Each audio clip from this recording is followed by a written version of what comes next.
আসলে যে একটা ঘটনা ঘটেছে অত্যন্ত অত্যন্ত দুঃখজনক একটা ঘটনা, যেহেতু এটা একটা একদম মাসুম একটা বাচ্চা, ফুটফুটে সুন্দর একটা বাচ্চা এভাবে মার্ডার হওয়াটা, এটা তো একটা মানে মারাত্মক রকমের একটা মানে আপনার দুঃখজনক ঘটনা। আমরা সবাই এটা নিয়ে, আপনারা নিজেরাও দেখছেন যে এই ঘটনা ঘটার পর থেকে আমরা অত্যন্ত আপনার দ্রুততার সাথে আমরা রেসপন্স করেছি এবং আমরা আমাদের সর্বোচ্চ এফোর্ট দিয়ে আমরা চেষ্টা করতেছি যে যেহেতু মামলা হয়েছে এবং মামলাতেও কিন্তু ওনারা কাউকে সাসপেক্ট করছেন না, অজ্ঞাতনামা আসামিদের মামলা করেছেন, ওনারা কিন্তু এজাহারভুক্ত কোনো আসামি নেই। তার মানে এটা ওয়ান সর্ট অফ একটা ক্লুলেস মামলা। হ্যাঁ, আমরা আমাদের সর্বশক্তি নিয়োগ করেছি এটার পিছনে এবং আমরা আশাবাদী যে আমরা মানে খুব দ্রুত আমরা আপনাদেরকে হয়তো একটা মানে এই বিষয়ের একটা ক্লু দিতে পারবো। আমরা আমাদের সর্বোচ্চ চেষ্টা আমরা করতেছি, এটা নিশ্চিত থাকেন যে আমাদের কোনো এখানে আপনার আমাদের চেষ্টার কোনো ঘাটতি নেই।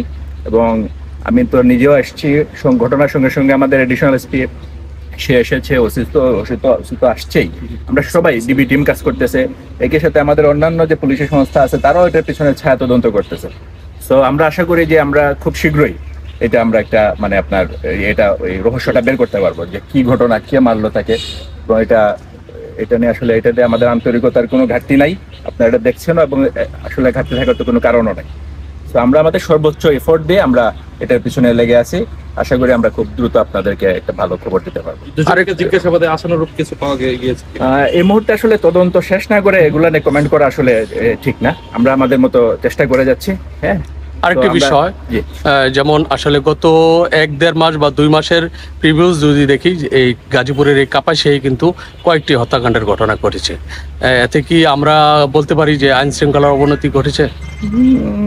এটা তো আসলে এত সরল না জিনিসটা, যে হত্যা যেমন এই যে শিশুটা মারা গেল, এটা তো এখন আসলে একটা শিশুকে কেন মেরে ফেললো এটার সাথে যে সার্বিক আইন শৃঙ্খলা পরিস্থিতির অবনতিকে আসলে মেলানো যায় না।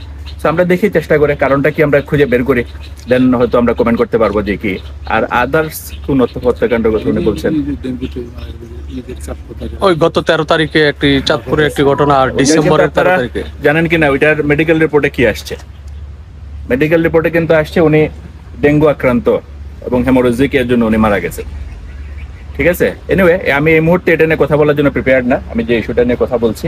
তো আশা করি এই বিষয়ে আমরা আপনাদেরকে খুব দ্রুত একটা ভালো রেজাল্ট দিতে পারবো। আমরা এটা আমাদের সকল শক্তি নিয়ে আমরা এটার পিছনে কাজ করছি। আমরা কি আশা করতে পারি কতদিনের মধ্যে এটা আসলে এটা তো বলা খুবই কঠিন। আমি এটা 5 মিনিট পরেও হতে পারে, তাই না, আবার 5 দিনও না হতে পারে, বাট আমরা আমাদের সামর্থ্যের সবটুকু দিয়ে আমরা চেষ্টা করতেছি।